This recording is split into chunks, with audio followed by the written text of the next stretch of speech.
In today's video, I'm going to teach you how to change your email address in Facebook Business Suite. To get started, sign into Facebook using the business account connected to your Meta Business Suite.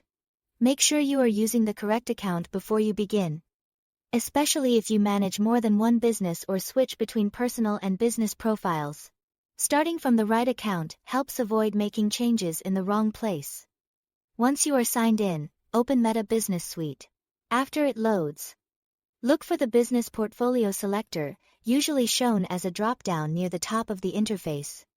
If you have access to multiple business accounts, take a moment to choose the correct business portfolio.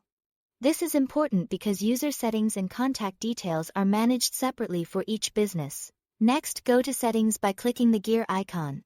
Depending on the version of the interface you are seeing, this may appear in the bottom left corner or somewhere in the top navigation area. If the layout looks slightly different on your screen, don't worry.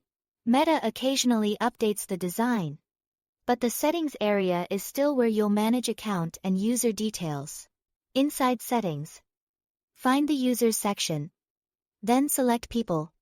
This page shows the individuals who currently have access to the business account. From here, locate your name or the profile of the person whose business email address needs to be updated. Be careful to select the correct profile so you don't accidentally edit the wrong user's information.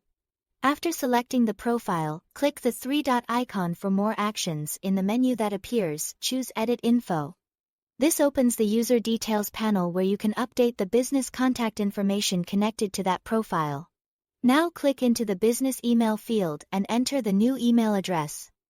Then re-enter it in the confirmation field to make sure there are no typing errors. It's a good idea to double-check the spelling before saving, since this email may be used for important business notifications and account-related communication.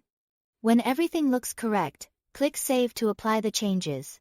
The update should take effect right away, although in some cases you may need to refresh the page or wait a moment for the new information to appear. And that's all to it. Thanks for watching.